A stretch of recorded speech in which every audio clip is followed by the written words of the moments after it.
Bom, boa noite a todos. São 7 horas, então a gente vai começar a nossa apresentação hoje da parte 2 do nosso curso de Investimento Anjo e Inovação Digital, com apoio da Câmara Brasil-Israel, do Rio de Janeiro. Nós viemos na quarta-feira passada e conversamos sobre diversos conceitos sobre o que é investimento anjo e também avaliamos aí diferentes aspectos dos ecossistemas Brasil, Estados Unidos, Israel. E hoje vai ser uma apresentação bem mais dinâmica, analisando cases e também os aprendizados reais que nossos investidores da CriaBiz Angels compartilharam nas lives que nós fizemos com eles. De uma maneira rápida, revisando o que a gente passou aqui, o investimento anjo é um investimento feito por uma pessoa física diretamente numa empresa de inovação escalável que nós chamamos de startup. Então, é uma empresa nascente, focada em inovação e que tem o potencial de crescer sua base de clientes rapidamente. E esse investimento anjo ele é composto não só do aporte financeiro, mas também de todo um aconselhamento estratégico, compartilhamento de conhecimento, compartilhamento de networking com esse projeto, com os fundadores desse projeto. Antes de começar o conteúdo de hoje, nós vamos responder algumas perguntas que nós selecionamos que ocorreram na nossa última apresentação, né? Uma delas é qual o prazo médio de aporte, qual o prazo médio de permanência de um investidor anjo num projeto. A gente colocar qualquer resposta fixa aqui não seria o mais adequado, então realmente depende do perfil do investidor anjo. Por que do perfil? Considerando que ele investiu num projeto de alta performance, que já deixou para trás todas as premissas de risco, se esse investidor ele tem o intuito de fazer uma valorização de 3 a 4 vezes e girar esse investimento, então é um prazo aí de 2 a 3 anos num bom projeto, é o que a gente tem visto acontecer na nossa rede. Agora, para um investidor que busca extrair do investimento todo o potencial de escala, ou seja, quer buscar aquele investimento que vai buscar os 50 milhões, 100 milhões de reais, atingir todo o potencial dele, então não é algo que consegue que aconteça em 2, 3 anos. Aí já é um ciclo mais extenso, de 5 a 7 anos. Nós temos aí um case da própria CriaBiz que vai completar 10 anos quando ela terminar o ciclo do M&A que a gente fez com a VEG em um dos nossos projetos. Outra pergunta é por que o Brasil, apesar do grande número de empreendedores, tem um volume tão baixo de investimento anjo? Na realidade, se a gente olhar os últimos 10 anos e analisar esses dados, vem crescendo de maneira consistente e, né, inclusive a gente puxou os dados aqui da Anjos do Brasil de novo, a gente teve um aumento de 137% em termos de volume e de mais de 50% em termos de base. Ele fica pequeno quando a gente olha para Estados Unidos, Israel, mercados desenvolvidos, né? E a razão disso é porque esses mercados estão há décadas na nossa frente, né? Se você for pensar quando que começou o ciclo de investimento em inovação digital nos Estados Unidos, no Vale do Silício, então, e isso traz para nós uma grande oportunidade. Nós estamos no Brasil observando o começo de um ciclo, né? A gente pode olhar que essa maturidade inicial que está sendo criada aqui agora, ao ponto que os senhores e senhoras estão aqui me escutando falar de um dia a dia de nosso trabalho, é a maturidade de uma primeira etapa. Então, é uma grande oportunidade para todos nós aprendermos esse segmento e trilharmos uma história aí de desenvolvimento disso. Veio também a pergunta que gostei muito de conhecer o modelo da CriaBiz e como que eu faria para entrar no grupo CriaBiz Angels, né? A gente tinha comentado na última live que a gente formou a CriaBiz Angels hoje com esses 45 investidores a partir de pessoas que realmente efetivaram investimento em startups da carteira da CriaBiz Ventures.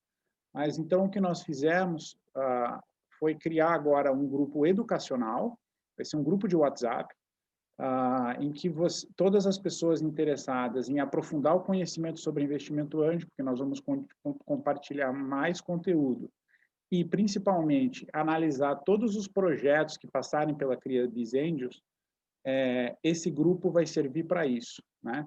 Então, vocês terão a oportunidade de estar analisando os projetos e eu peço que os interessados em participar desse grupo entrem em contato ou com a Henriette ou com a Maria do Carmo, que são diretoras da CriaBiz Angels e estão à disposição para fazer a conexão. A gente precisa receber o seu contato. Tendo o seu contato, a gente te insere no grupo.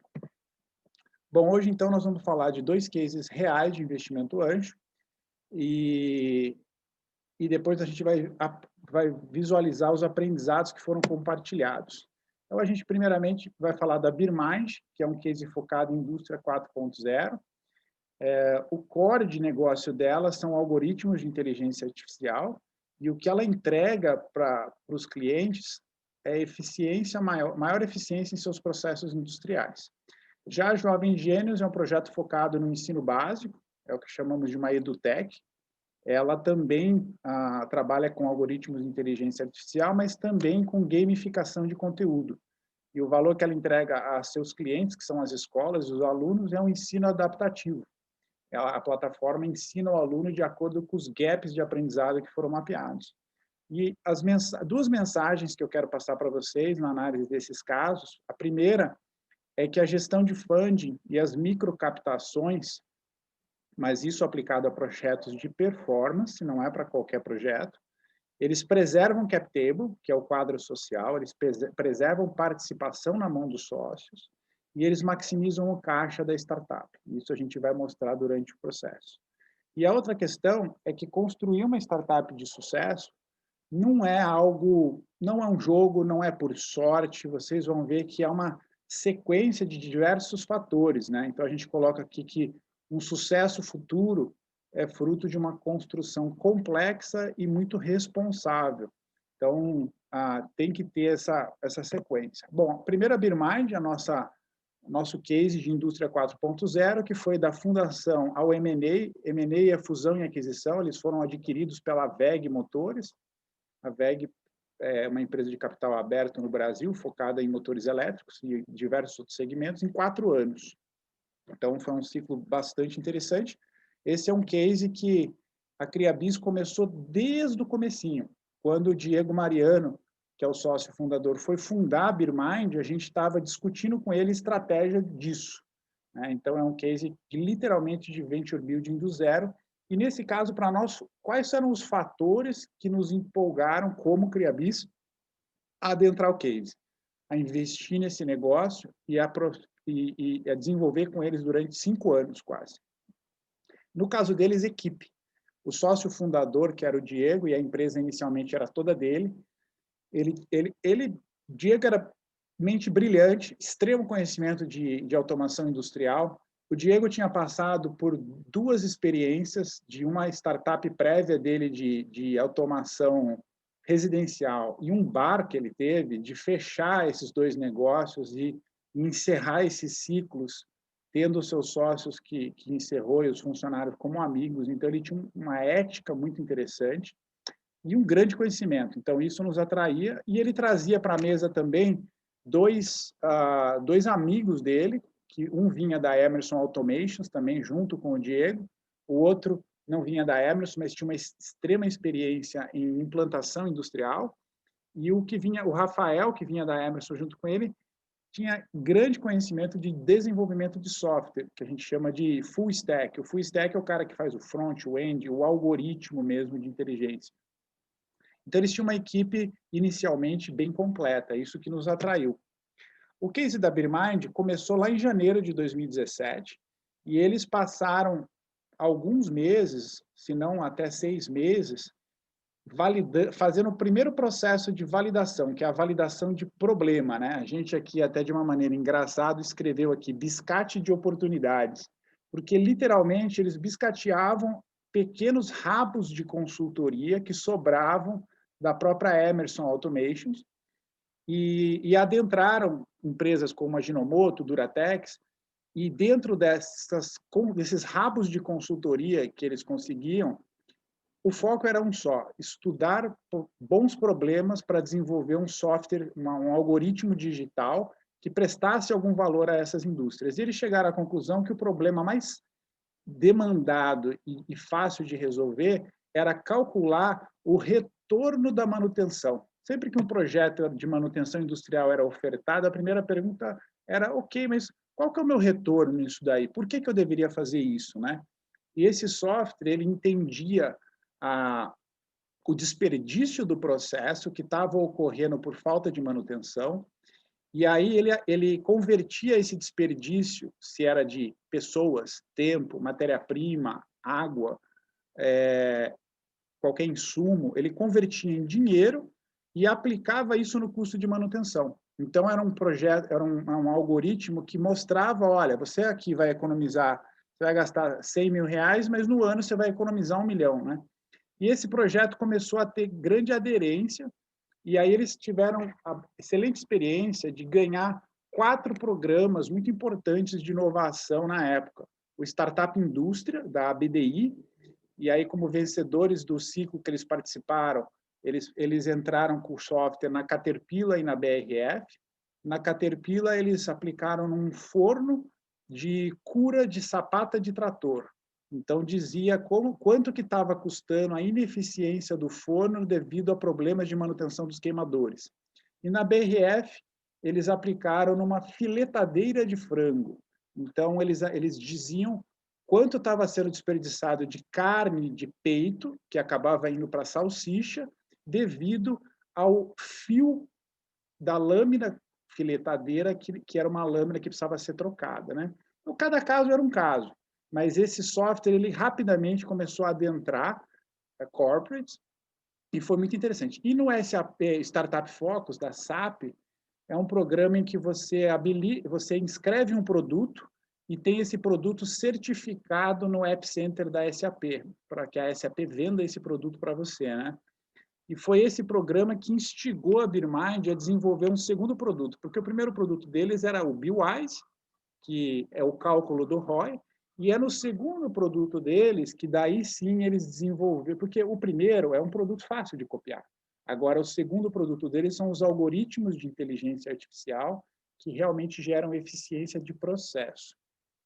E aí eles passaram no programa da Startup Connect, da Câmara Brasil-Alemanha. E como vencedores desse ciclo, eles recebem uma proposta de um fundo de investimento. E aí eu lembro do dia específico em que o Diego falou, olha, o fundo colocou uma proposta de aporte de 100 mil reais na gente, só que eles querem 12% do nosso negócio. E para nós foi, assim, extremamente agressivo, né? E a resposta foi não, de jeito nenhum. Nós estamos com o nosso software bem estruturado, não vamos aceitar isso. E foi quando a Criabis trouxe 3 investidores anjos, primeiro round da BeerMind, a 3 milhões de valuation, e a gente supriu eles com 90 mil reais em troca de 3% do negócio e não 12%, né? Isso foi em novembro para dezembro de 17. Logo depois, no final de janeiro, um fundo de investimento chamado Polaris, de Brasília, colocou uma proposta para a BeerMind, que queria fazer um aporte neles de 200 mil, já um valuation de 6 milhões, pelas métricas que eles estavam apresentando. Inclusive, nessa mesma época, saiu a revista Pequenas Empresas Grandes Negócios, lançou a lista 100 startups to watch, né? E a BeerMind estava na lista. E eu lembro que no dia que saiu a lista, a gente recebeu a ligação da Camila Farani, lá do Shark Tank, que ela queria investir na BeerMind também, que era através desse fundo dela, a G2 Capital, né? Foi muito interessante, porque em questão de 2 meses, a gente recebeu a proposta do fundo, que era o dobro de valuation, mas nós da Criabis, conhecendo como que esses fundos trabalham, principalmente esses fundos menores, normalmente uma coisa é eles dizerem que querem investir, a outra são os termos de entrada, né? Então, nesse momento, a gente fez um movimento na Criabis que foi de convidar 3 novos investidores anjos para aportarem em algum momento breve futuro na BeerMind, no mesmo valuation que o fundo estava firme para colocar.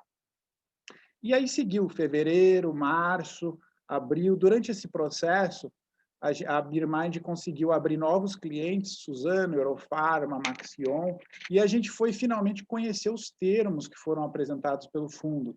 e eram termos principalmente pela G2 Capital, que não dá nem para chamar de assim, é bem pequenininho o fundo, mas eles tinham termos bastante agressivos, termos assim que não tinha a menor condição de a gente aceitar, principalmente porque a gente já tinha investidores anjos que tinham termos bem brandos, né?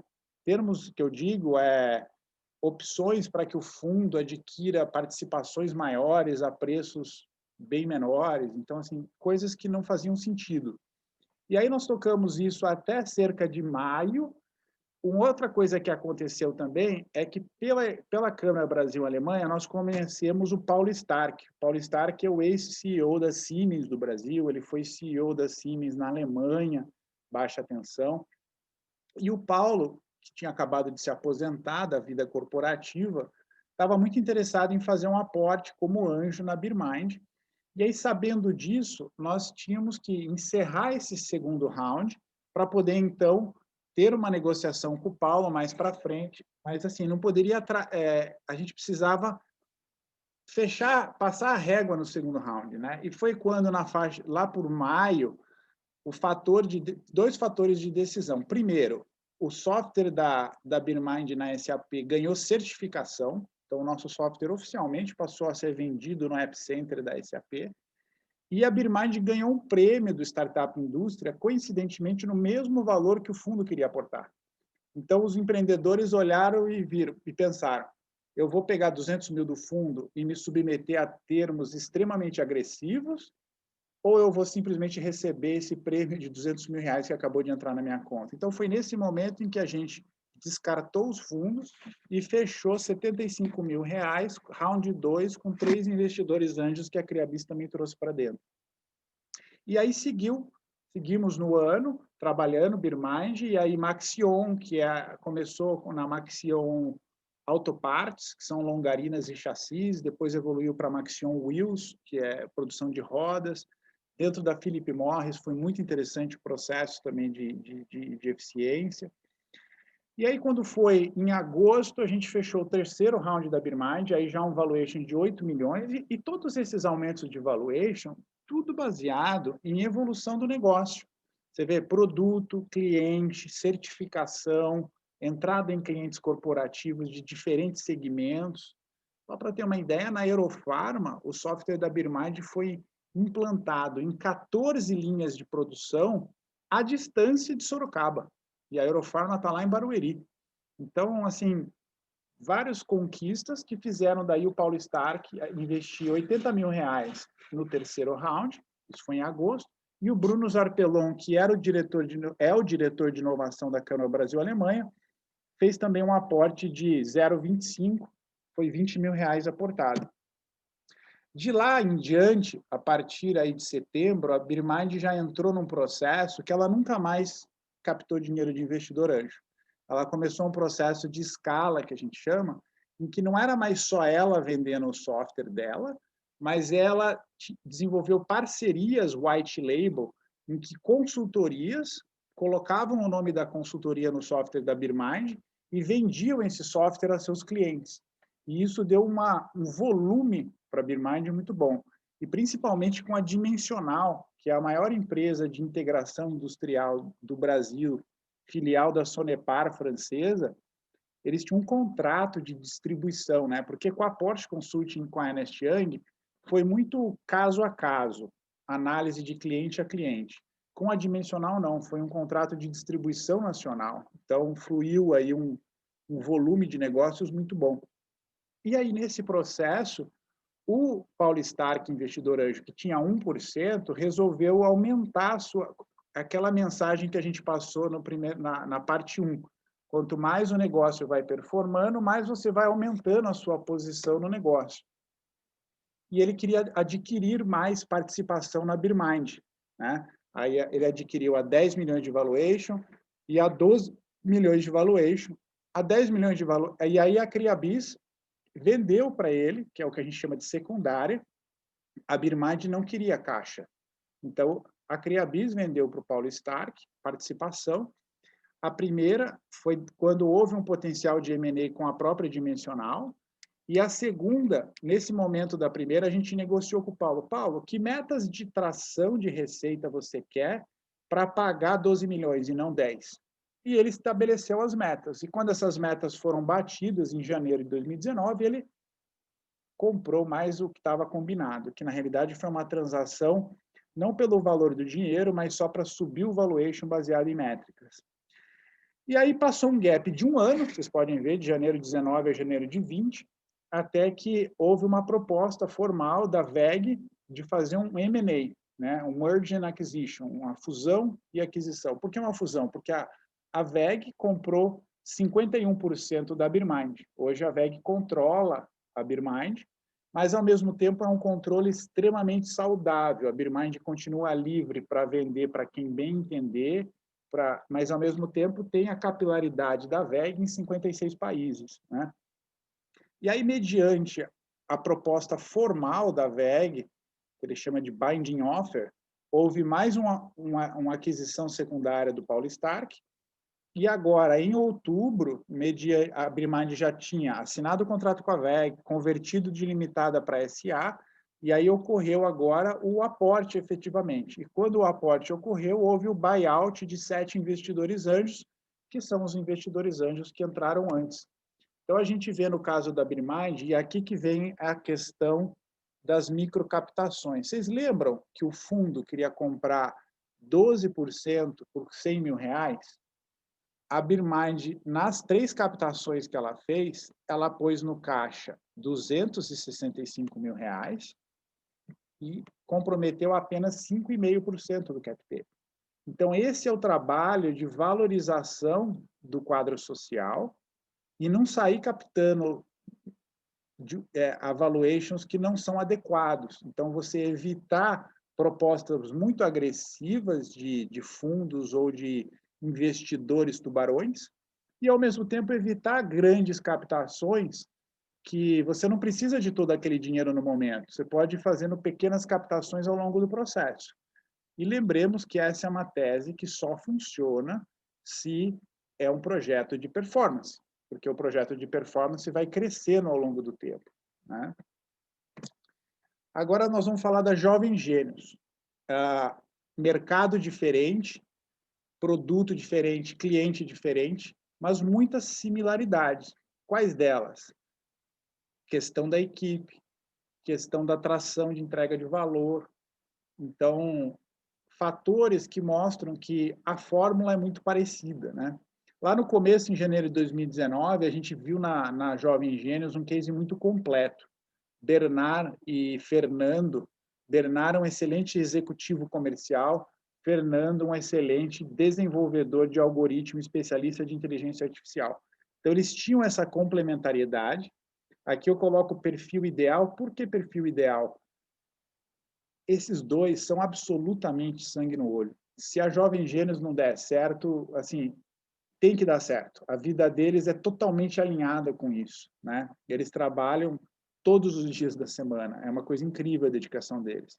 Então, e a humildade de trabalho e de validação deles. Isso é muito interessante. Ao mesmo tempo, é um mercado quente, que é o mercado de educação brasileiro, sedento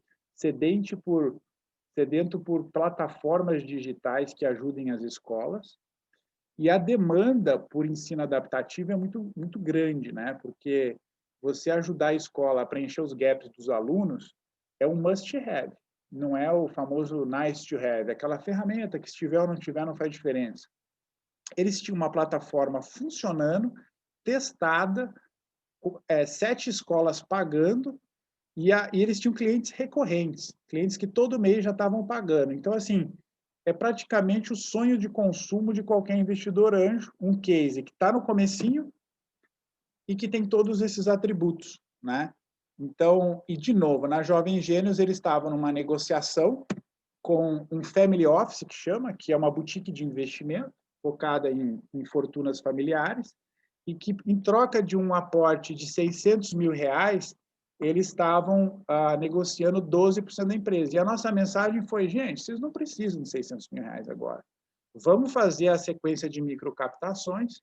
E aí acabou que esse family office, por questões internas dele, eles retiraram o interesse de aporte da Birmind e nos deu aí a oportunidade de começar o trabalho. Então, em janeiro de 19, quando a Jovem Gênios tinha 7 escolas pagantes, ali a gente captou R$ 190 mil e envolvemos 6 anjos, né? Eu lembro desse momento que a gente trouxe o Paulo Stark, nosso investidor âncora da Birmind, e esse movimento de trazer o Paulo Stark motivou os investidores anjos cariocas que já estavam analisando a Jovem Gênios a fechar negócio.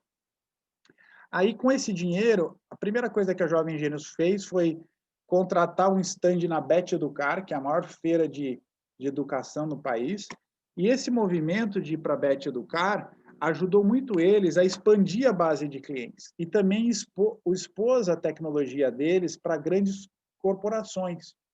E foi da Bet Educar que surgiu a oportunidade da Fundação Bradesco e do Grupo Marista. Então, e aí começaram pilotos de teste na Fundação Bradesco e no Grupo Marista. Eu lembro muito bem que ambos tinham acabado de tirar uma plataforma de ensino chamada Manga Raia, uma plataforma europeia que faz exatamente o que a Jovem Gênios faz.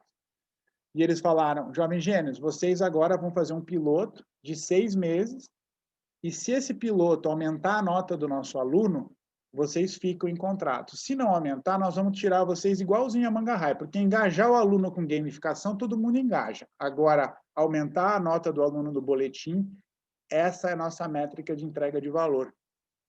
Então, quando começaram esses pilotos, aí eles tinham contratos de 36 meses, tinham expandido a base e tinham os pilotos no corporate. Aí a gente conseguiu dobrar o valuation de 3,5 para 7. E nesse momento, inclusive, a Henriette nos apresentou a Alpha Consultoria, que nos fez um valuation independente da Jovem Gênios. O valuation da Alpha veio a 7,6 milhões, e isso validou totalmente o nosso valuation de 7. E aí, mas foi interessante, porque nesse momento de dobrar o valuation, apenas o Carlos e o João Daniel do primeiro round toparam investir. Eles fizeram um aporte igualzinho eles tinham feito no primeiro. Então, nós trouxemos mais 6 investidores anjos para a base. Então, entrou o Christian Davis, que é a última bolinha aqui, que era nosso investidor anjo da Jovem Gênios. Eu tinha conhecido a Jaqueline no Inovativa Brasil e ela me apresentou a Henriette e Carminha. E aí a gente fechou mais 2 investidores cariocas, que é o Rafael e o Plácido, que foi por indicação da própria Jovem Gênios. E aí seguiu o processo. Quando a gente estava no final do ano, realmente foi comprovada a entrega de valor e eles conseguiram a contratação com a Fundação Bradesco. Aí eles oficialmente passaram a ter contratos corporativos, isso subiu o patamar de clientes que eles tinham, e isso exigiu deles uma expansão de equipe muito grande, porque eles tinham que implementar rapidamente em 40 escolas, e isso exigiu que eles contratassem e treinassem uma grande equipe. E devido a isso, a gente precisou fazer uma nova captação entre dezembro e janeiro de 2020, e aí a gente conseguiu dobrar o valuation de novo. Recebemos um valuation externo e captamos mais 455 mil. Nesse momento, o número de investidores que fez follow-on, que é o investimento adicional, aumentou. Foram 4. E nós trouxemos mais 2. Interessante que o Ícaro, que entrou, ele era um funcionário, ele é o CFO da Jovem Gênios hoje. Então, ver esse movimento de um funcionário da empresa fazer um aporte de R$ 70 mil, que foi na época, foi muito motivador, né? Foi uma grande confirmação de entrega de valor. E aí, aqui embaixo, a gente pode ver que, aqui embaixo, ó, tem uma linha preta que engloba esses 3 captações, mostrando que eles captaram R$ 962 mil nesses 3 rounds, em troca de 13%. E quando a gente compara isso aos R$ 600 mil que eles iam captar em troca de 12%, de novo, as microcaptações maximizam o caixa. Nesse caso, não economizou muito cap table, mas aumentou a captação deles. Aí veio a pandemia. Quando veio a pandemia, o que aconteceu? Eles passaram a ter um rápido crescimento de demanda das escolas, de querer usar a plataforma deles para suprir os alunos online. essas escolas que estavam, inicialmente eles eram só matemática, uma plataforma de gamificação de ensino de matemática.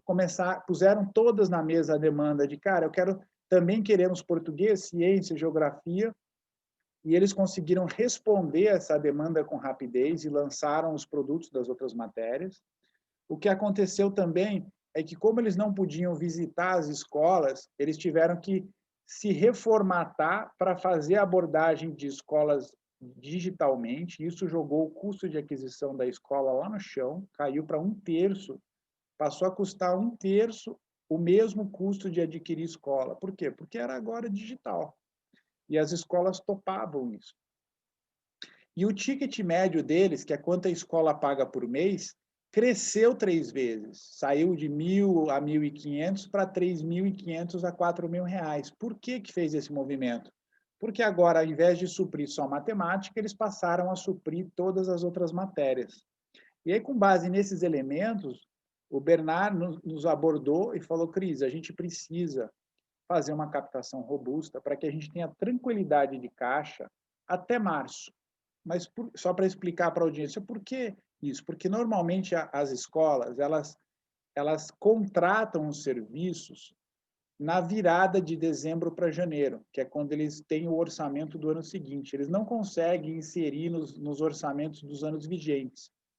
Então, hoje a Jovem Gênios está aí com mais de 300 escolas, mais ou menos 80% dessa base, talvez um pouco menos, está em teste e que vai converter em janeiro, daqui a pouco, né? No ano passado, qual foi a experiência deles? A experiência deles foi de converter mais de 95% das escolas que estavam em testes. Será que eles vão converter todo esse patamar agora? Nós vamos saber disso ao final do ano. Mas era importante, com base em todos esses aspectos que a pandemia trouxe, de pôr o pé no acelerador. E foi uma decisão que os investidores anjos tomaram junto com a gente e junto com os empreendedores. E aí a gente realmente implementou uma nova captação. E era uma captação que inicialmente estava projetada para 1.200.000, para deixar eles tranquilos e acelerando até março. E logo que começou essa captação, nós já tínhamos recebido em rounds passado a demanda da Anjos do Brasil, e a Anjos do Brasil voltou a sinalizar interesse de aporte. Então, em vez de captar... Bom, primeiro, houve um extremo suporte dos anjos da casa, inclusive da Sevna, que foi a aceleradora deles lá no começo, que já tinha uma participação da empresa e agora aportou mais 120 mil reais nesse round. E aí nós deixamos reservado para Anjos do Brasil algo que fosse em torno de 400 mil reais. E aí, rapidamente, a gente conseguiu, de julho para agosto, concretizar o aporte da Anjos, e aí entraram 12 novos investidores anjos, que somaram. Então, aquele Vzinho verde em cima, para nós significa que está fechado, contratado e pago, né? Então, os follow-ons dos anjos da casa, os 740, fechou, contratou e pagou. A Anjos do Brasil também está pago, está na conta da Jovem Gênios. E aí a Criabis vem em um relacionamento com os fundos de investimento, sempre atualizando os fundos sobre os projetos da nossa carteira. E a Dome Invest, ela teve interesse de, nesse momento da Jovem Gênios, dada a tração que a Jovem Gênios está tendo, de fazer um match do valor exato que a Anjos aportasse. Então, a proposta deles foi: o que o grupo da Anjos aportar, a gente aporta igualzinho. E foi o que ocorreu. Aqui ainda está amarelinho, porque nós já, com o fundo da Doma, a gente já passou, já foi formalizado os termos do negócio, já foi feita a due diligence jurídica e contábil. Agora a gente está esperando o contrato final para assinatura e aporte. Mas com fundos, não é um processo rápido e dinâmico como é com os anjos. E isso é uma coisa que a gente precisa ter ciência e paciência. No caso da Jovem Gênios, ela não precisava do aporte da Domo. Ela já tem o 1.200.000 que ela queria aqui com a Anjos. Mas por que está aceitando esse aporte? Porque a Domo é um fundo de extrema credibilidade no mercado, ela é um fundo que não atua como um tubarão, é um fundo muito consciente, e ter um fundo de venture capital agora no quadro social da Jovem Gênios é a garantia que os próximos rounds maiores que ela vai precisar fazer estão supridos. Não sei se vocês lembram do nosso slide de positivos e negativos de fundo e investidor anjo. Com o fundo não falta mais dinheiro. Com os anjos, a gente tem que sempre estar pedindo e vendo se eles têm interesse. O fundo não. A conexão com a Domo agora é a garantia de que a Jovem Gênios não passa mais por dificuldade de funding. E aí o que aconteceu? Esse 1.200.000 acabou indo para 1.600.000 e extrapolou o valor que a gente queria captar. Então, de modo a conseguir receber o aporte da Domo, nós negociamos com alguns investidores anjos, demos a oportunidade, e alguns investidores anjos que mostraram interesse em sair, em receber o capital de volta, né? Isso é muito de perfil. Então, o investidor que investiu lá 3,5 milhões, sai a 12, ele mais do que triplicou o capital dele em 2 anos. Então, é um excelente retorno e ele pode usar esse dinheiro para entrar em outros projetos de qualidade que a Criabis apresenta para ele. Então, esse movimento de saída e reentrada está acontecendo. Então, coincidentemente, nesse momento, a gente está tendo a saída de 7 anjos da Birmind e de cerca de 5 anjos, 4 a 5 anjos da Jovem Gênios. Essa questão da saída da Jovem Gênios ainda é algo em discussão. Por quê? Porque a gente não finalizou o deal com o fundo. E aqui tem mais um elemento que a gente está representando como um corporate. Nós recebemos a proposta de uma empresa, de um grande corporate, de montar uma parceria comercial com a Jovem Gênios, de produto e capilaridade comercial, e também fazer um aporte junto desse deal aqui, né? E isso nos forma o conceito do syndicated deal, que acontece muito nos Estados Unidos, em que a gente captou dinheiro de investidores da casa, de grupo de anjo estruturado, de fundo de venture capital e de corporate. Então, isso é fácil estruturar tudo isso? Sem dúvida não é. Vocês podem ver que está indo de maio a dezembro.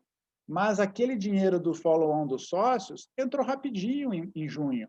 O da Anjos do Brasil também entrou rápido em julho e agosto.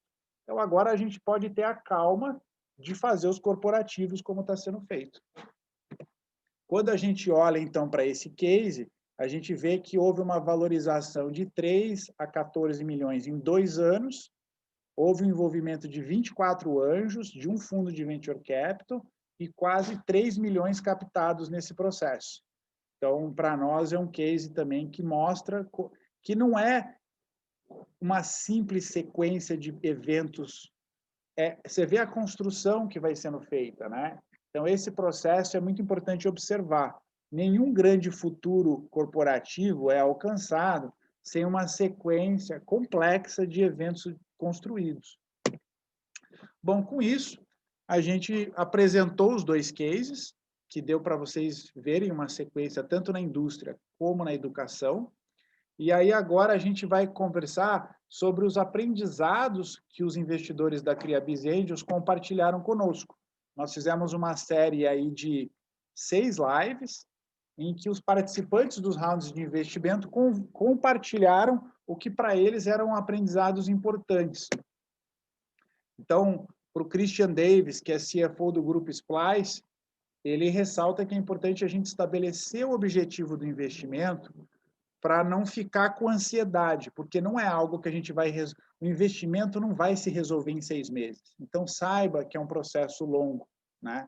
E assim você não coloca pressão desnecessária nos empreendedores. O Rodrigo Mendes, amigo pessoal de longa data, ele foi presidente do Parque Tecnológico de Sorocaba, hoje ele é gestor de negócios internacionais do Parque de São José dos Campos. Ele ressalta a questão de que o investidor ele não é equipe operacional, ele não trabalha para startup, mas ele tem que aprender a ser um bom conselheiro, que a parte mais gratificante e gostosa que ele coloca aqui do investimento é esse compartilhamento de informações, né? Outro ponto que ele ressalta é aprender a ter participações pequenas, né? esses investidores tubarões que querem morder grandes participações da startup, eles estão fazendo um desfavor a eles mesmos, porque lá na frente os fundos de investimento não vão entrar, né? Então é importante ter essa responsabilidade com o quadro social da startup. O Reginaldo Paiva também participou do primeiro round da BeerMind, um advogado. Ele ressalta muito a questão de você ter uma relação de confiança com os empreendedores, né? O Paulo Stark, ele traz outra questão para a gente, o Vale da Morte, né? Ele ressalta a importância de os empreendedores terem estrutura para aguentarem esse período do Vale da Morte, ou seja, conseguirem pagar suas contas e tocarem suas vidas, porque tem esse período, e os próprios investidores terem a paciência e saber que não é de uma hora para outra que a startup vai prosperar. O Carlos, ele ressalta aqui o que para ele foi um desafio, né? Se controlar e adentrar com o advising só onde é chamado, né? Muito interessante esse ponto que o cara... Essa é muito interessante aqui que a gente está tendo inputs diversos de diferentes pessoas e cada um levanta um ponto diferente, né? O Marcelo, ele ressalta para a gente a importância de ter uma tese. É um investimento de risco, mas entenda a sua... Ou se você não tem uma tese, saiba que você precisa construir uma, né? A Henriette, ela traz para a gente a questão de que não dá para analisar startups como analisar empresas tradicionais, né? É importante que o investidor busque startups que tenham um projeto consistente, que tenham receita recorrente. Esse é o maior sinal que a gente pode ter, né? Que mostre o grande potencial de escala, né? E ela coloca aqui também, voltando à questão do quadro social, evite projetos que tenham um quadro social comprometido por investidores gananciosos. Ela também sempre fala, evite investir em casais. Porque se a gente investe numa startup que os sócios são marido e mulher, o que vai acontecer o dia que eles brigarem? Como é que fica o nosso investimento, né? É interessante isso. A gente não tem nenhuma marido e mulher na casa. Nós temos irmãos a gente tem. A Carminha também coloca muito bem aqui a questão da gente analisar e evitar entrar em valuations exagerados. Porque quando você entra num valuation que está muito caro, o seu risco de saída é muito alto. Você já entrou caro. E é importante entender aonde que o investidor vai investir o dinheiro que ele está querendo, né? Ela traz também essa questão de evitar projetos que é só uma pessoa ou que é aquela pessoa dominadora, que tudo ela manda, né? Porque precisa ter essa complementariedade de equipe. O Rafael Neves, carioca, nosso sócio, inclusive, também na CriaBiz Holding, como a maioria aqui, ele foi um gestor de fundo que analisava startups. Então, entende de startups como ninguém, né? E ele traz essa questão. Aprenda, se eduque, aprenda como são os processos de investimento anjo, como são os termos, como são as etapas de um investimento anjo, né? Estude bastante, né? Então, essa é a grande mensagem dele. O Luiz foi muito interessante. O Luiz Panariello, ele é especialista em e-commerce e ele é um programador. E ele investiu na BeerMind, que é um projeto de indústria 4.0, né? Só que antes dele fazer um investimento, ele estudou muito o segmento. E ele fez um investimento consciente, né? É o que ele coloca. Conheça o mercado que você está inserindo. Luiz nunca faltou em uma reunião de sócio. Ele falava assim, o quanto ele aprende nas reuniões de sócios, né? É uma oportunidade muito legal. A Sofia foi diretora de inovação da Câmara Brasil-Alemanha também. Ela ocupou esse cargo antes do Bruno Zarpellon. A Sofia, ela traz essa questão de você, como investidor anjo inicial, tentar investir na área que você tem mais proximidade, que é mais fácil para você entender, né? E entender também, ela coloca o ponto que você vai dar uma dica para o empreendedor, um conselho, e ele vai absorver isso da maneira dele, porque nós estamos acostumados com gestão de grande empresa, investimento em diversos veículos. Aquele empreendedor, ele tem uma outra noção, ele tem um dinamismo diferente, são gerações diferentes. Então, a forma como eles vão entender o conselho e implementar é totalmente diferente, né? E assim por diante. Aqui o João Daniel se tornou nosso sócio na CriaBiz, a questão aí de quase 1 ano, ele fala assim, eu invisto pelo aprendizado de cada case. E esse é um ponto interessante. Se o empreendedor não dá feedback, como é que a gente, investidor anjo, vai saber o que está acontecendo? E como é que a gente vai aprender se não tem feedback? Por isso que é importante ter os relatórios mensais, ter o feedback, né?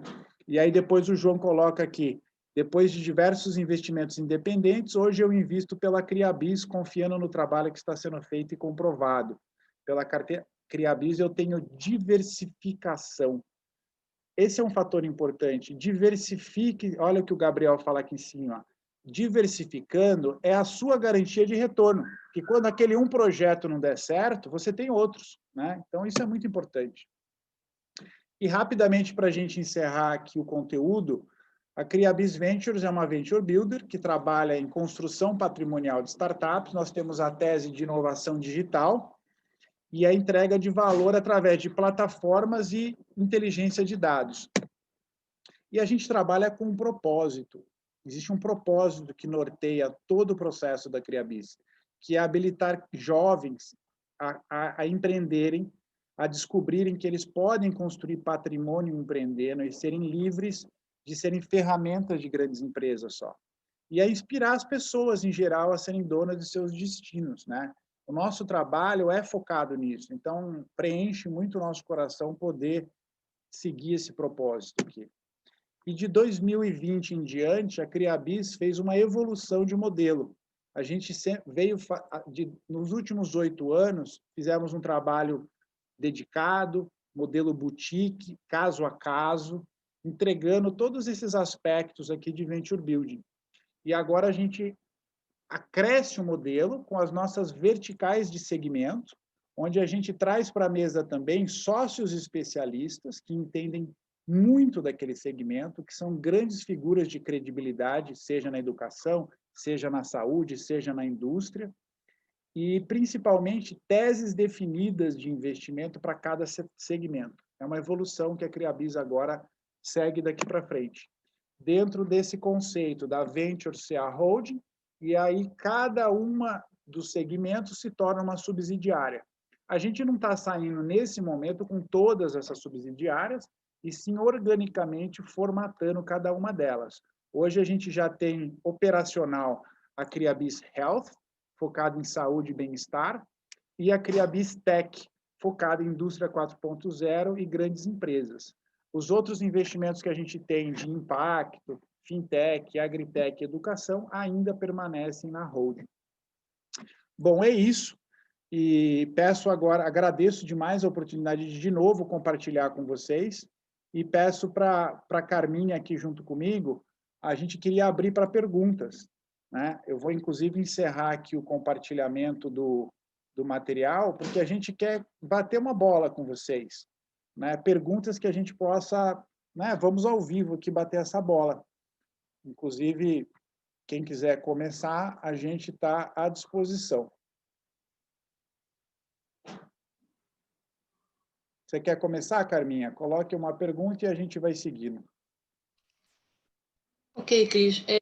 Você falou a questão de acompanhamento da evolução do investimento, né, da startup. Mencionou rapidamente relatórios. Como é que é isso? Na Anjos, que é a experiência que eu tenho, é um investidor líder que faz isso. É um trabalho que ele acompanha e vai tocando com o investidor líder da startup. E na Criabis?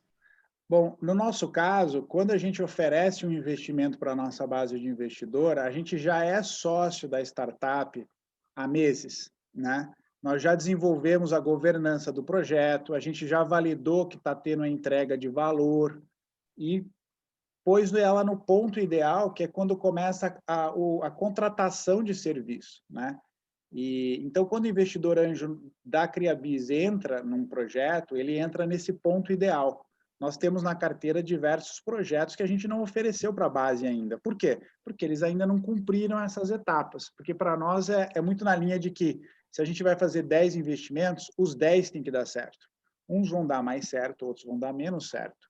Mas é inadmissível a gente expor o investidor da nossa base a um projeto que tenha realmente o risco de de desistência ou o risco de não estar entregando o que promete entregar, né? E aí os relatórios de acompanhamento é algo que, como nós somos sócios do projeto, nós estamos toda semana trabalhando com o projeto, né?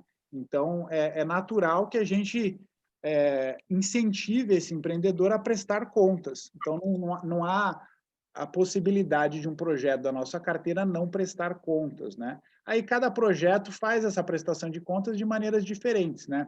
Hoje nós recebemos da Picode um relatório em PDF, né, que vocês viram. Já a BeerMind, por exemplo, ela sempre preferiu trabalhar com tem o Google Data Studio, é um local que está lá as informações 24/7, o investidor anjo entra, e ali as informações já estão alimentadas diretamente do Pipe Drive, do funil de vendas, né? Então, o Bernardo da Jovem Gênios, ele manda um e-mail, né?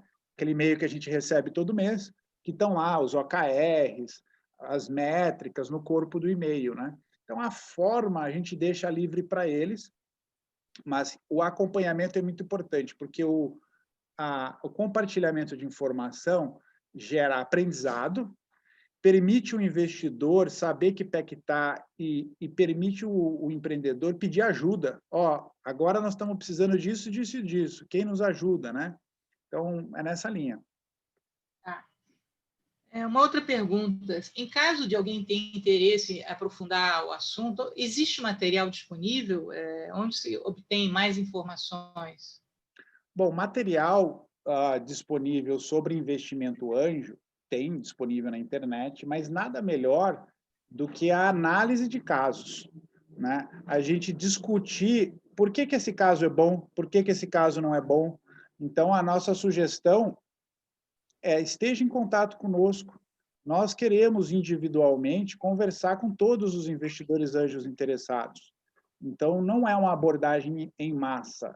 A gente quer conhecer a história de cada investidor, o que faz sentido, que negócio, que tese. Será que Realtech é o ideal para ti? Então, ele tem que acompanhar os nossos cases de Realtech. Só os nossos? Não. Por exemplo, a Eretz Bio tem uma excelente carteira, um excelente player de Realtech no país. Aí tem outros players. E assim, eu acho que cada investidor... Comunicação, gente. Nosso relacionamento é de longo prazo, né? Então, acho que é mais por aí. Eu não acho que o calejamento ou afinar o olho de águia vai acontecer com leitura de materiais genéricos. Eu acho que vai acontecer realmente analisando cases e conversando com os investidores que já trabalham com isso. Eu acho que essa é uma forma, né, bem válida. Uma outra pergunta. Você citou a Anjo do Brasil, existem outros grupos de investidores anjos, eu conheço de nome, né? Gávea Angels, tem MIT Angels, tem outros, né? Existe semelhança ou diferença entre a CRIABIS e essas, no jeito de Olha, agir? esses grupos de anjos estruturados, normalmente, todos são uma associação, né? E o foco deles é fomentar a análise de projetos e que os investidores tomem as suas decisões se devem investir ou não. No caso da CRIABIS Angels, o nosso propósito não é a CRIABIS Angels, o nosso propósito é a CRIABIS Ventures. Então, o nosso foco é a construção de longo prazo dos cases da carteira. Então, quando a gente leva para a CRIABIS Angels, que são os investidores que investem com a gente, o case está maduro e a gente já é sócio do negócio e está acompanhando. Por exemplo, a BeerMind, nós ficamos 5 anos com ela até a VEG comprar e agora nós vamos ficar mais 5 anos, né? Como eu digo, nós entramos antes do anjo e a gente sai depois dele. Então, no nosso caso, a gente tem uma preocupação, inclusive nossa, de que o caso prospere, porque se esse investimento não prosperar, a CRIABIS não tem patrimônio. A nossa remuneração é no equity do negócio. A CRIABIS Ventures não recebe R$1 de nenhuma startup.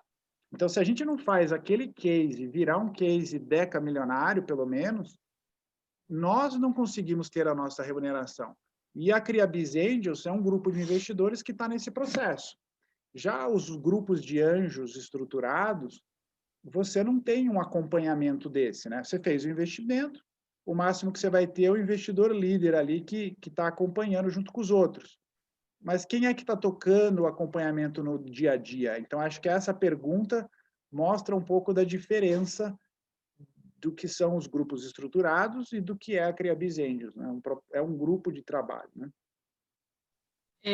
Acho que uma última, assim, nos processos da BeerMind e da Jovem Gênios, elas são de segmentos diferenciados, uma indústria e outra educação. Você vê alguma semelhança ou diferença nos processos, mesmo sendo de segmentos tão diferentes? Os segmentos são diferentes, mas se a gente analisar, os elementos de sucesso são os mesmos. Equipe brilhante no começo, validação de problema bem feito, entrega de valor por plataforma, né? E tracionar comercialmente o projeto. E, durante essa performance de tração, ter o caixa suprido por investimento. Por quê? Porque voltemos a lembrar, casos de performance. Essa startup que tem entrega de valor e está performando, a gente mantém o caixa dela cheio, porque quando ela cresce e cresce a receita, esse reinvestimento é automático, porque a gente quer crescer, igual Apple, Amazon, não tem distribuição de dividendo, é crescimento na veia. E no caso da startup que está começando, ela tem pressa de crescer. Então, não dá para esperar entrar a receita. A gente tem que, com investimento anjo, suprir o caixa dela, até chegar. Lógico que todas essas... Por que a VEG comprou a BeerMind? Porque ela enxerga que, em algum momento, a BeerMind vai ser uma máquina de geração de caixa. Não é a vida toda só pondo, né? Então, é para isso. Será que a gente não tem outras perguntas aqui da audiência? Olha o Salomão, querido, aí que conversou outro dia. Precisa desmutar, Salomão.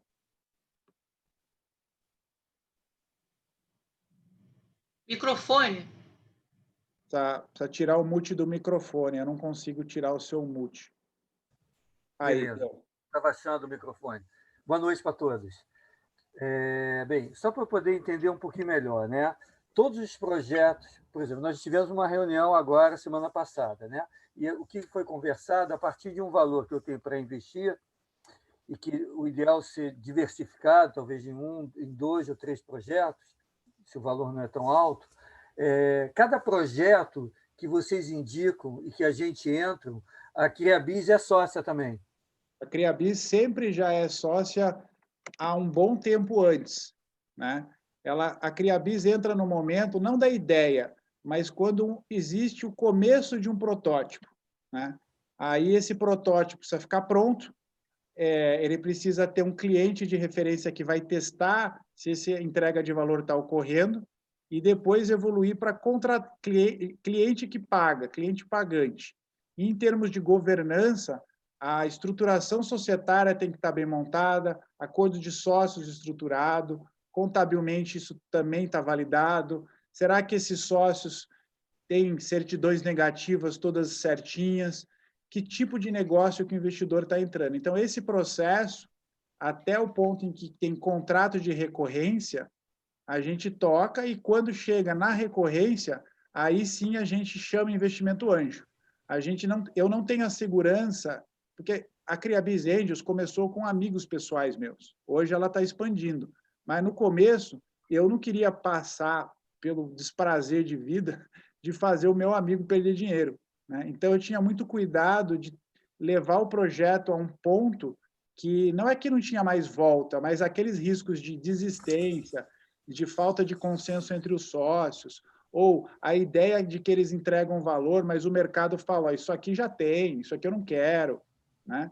Então, hoje, por exemplo, na Vertical Saúde, quando a gente entra um projeto para nós, que é uma plataforma que entrega um valor para o hospital, a gente vai plugar em hospitais e ter o feedback. Vocês gostaram? Vocês querem contratar isso? Então, à medida que um Oswaldo Cruz está contratando, que uma Rede São Camilo está contratando, isso para nós traz o sinal de que tem valor, né? Então, aí é questão de replicar isso. Mas, então, é nesse sentido. E aí sim, a CreaBiz já é sócia e todo o nosso trabalho ele não é remunerado como uma consultoria. Ele é remunerado através de uma participação no negócio. E para a gente conseguir sair do negócio, como eu falei no último, tem que ter excesso de gente querendo entrar, né? E para ter excesso de gente querendo entrar, tem que ser um negócio que está prosperando. Então, assim, para a Criabis é um movimento de longo prazo. Nossa estimativa é que é de 5 a 10 anos para a gente poder sair dos projetos. E a gente, para poder sair, os nossos anjos têm que ter saído já, né? É como assim, capitão do navio não sai enquanto todos os passageiros não saíram, né? Entendi, E essa questão de saída, ela tem sido muito importante, porque a gente vê que no mercado ela não é tão frequente. Tem todo um trabalho para você pôr o seu dinheiro, tá? Mas e para tirar o dinheiro, né? Então a gente tem tido um foco bem específico de identificar oportunidades de saída. Isso é importante também. Tá. E se, por exemplo, em um determinado momento eu quero sair, eu saio com facilidade ou tenho que esperar alguém querer a minha participação? Não tem saída de startup com facilidade na hora que você quer. Por isso que não dá para responder qual é o meu payback. Eu não posso te falar o payback porque eu não sei quando você vai sair. Porque para você sair, a gente tem que deixar esse projeto tão robusto que na hora que eu for captar 400 mil, tem 600 mil querendo entrar. Aí eu posso te dar uma oportunidade de saída, né? Então, assim, mas se não é, né? Por exemplo, na Jovem Gênios, nós fizemos uma captação agora de 2 milhões, o intuito era 1.200. Então, eu tenho 600, 800 mil para trabalhar a saída de anjo, né? Normalmente, quando há uma aquisição, igual a VEG adquiriu a BeerMind, eles querem limpar o cap table, eles querem tirar. Quando entra um fundo, igual a Domo está entrando na Jovem Gênios agora, eles têm a tendência de não deixar o dinheiro ir para tirar investidor. Ele quer que o investidor fique mais um pouco, porque o dinheiro é para o business. Aí, quando entra um fundo já aportando 5, 10, 15 milhões, aí já começa a limpar a base, né? Eles querem, porque começa a faltar espaço, né? Para ter saída, precisa começar a faltar espaço. É literalmente isso, né? Então, Entendi. é um investimento de risco, é um investimento que você tem que ter fôlego para aguentar, porque você não sai a hora que você quer, né? Então, assim, é muito importante essas premissas de risco e de falta de liquidez. É muito importante isso. Entendi. Por isso que vem essa questão, por que eu não deveria comprometer mais do que, no máximo, 15% da minha liquidez? Porque se você tiver uma dor de barriga e precisar sair, não é igual à bolsa de valores que você vai lá, vende, assume o prejuízo e acabou. Não tem como, a startup está sem dinheiro, como é que você vai sair, né? Entendi, perfeito. Obrigado. Fala, Christian, o Pedro que está falando aqui do Guia, tudo bem? Ô, Pedro, tudo jóia? Tudo certo. A minha pergunta vai na linha do que você estava comentando aí, né? A pessoa tendo interesse, como é que ela entra nesse grupo? Como é que funciona mais essa parte de operacionalizar mesmo a participação em algum desses rounds aí que estão acontecendo? O que a gente precisa é que, de alguma maneira, o seu número de telefone chegue para a gente, tanto pela Carminha como pela Henriette, né? Elas colocaram aqui no chat o contato delas, eu estou com o chat aberto aqui, e aí a gente vai te inserir nesse grupo de WhatsApp. E toda rodada, por exemplo, hoje nós estamos com 2 rodadas abertas, de uma EduTech e de uma empresa de cultura corporativa, uma startup. Em breve a gente vai abrir de um software da Nursing Solutions, que é um software de rastreamento de material cirúrgico. Em breve vai abrir da Coletando, que é uma clean tech focada em bancarização de comunidades carentes. Então, todos esses projetos, na mesma hora que a gente apresentar para os investidores nossos, que já são investidores anjos, nós vamos apresentar para esse grupo educacional. E todo mundo que tiver interesse vai ser colocado no que a gente chama grupo de comitê de análise, que é um grupo que discute em conjunto o projeto. A Criabis apresenta o valuation dela, a Alfa Consultoria, que é a nossa parceira, apresenta o deles, e esse grupo chega num consenso de a gente acha que isso aqui faz sentido. E aí cada um fala, eu quero, fecha-se o grupo de investimento naquela startup. É dessa forma que está funcionando, né? Mas para nós, ao invés de eu pegar uma quantidade grande de pessoas que nunca fizeram investimento anjo e colocar no grupo de pessoas que só fazem isso, a gente chegou à conclusão que é melhor ter um grupo educacional, que a gente vai contribuir com materiais e com o mesmo fluxo de informação de projetos. E aí, à medida que alguém do grupo educacional fizer o primeiro aporte, ele sai do grupo educacional e vai para o grupo CriaBiz Angels oficial. É só isso, é esse o processo. Entendeu? Vou encerrar por hoje. Deu para a gente bater uma bola de perguntas e respostas.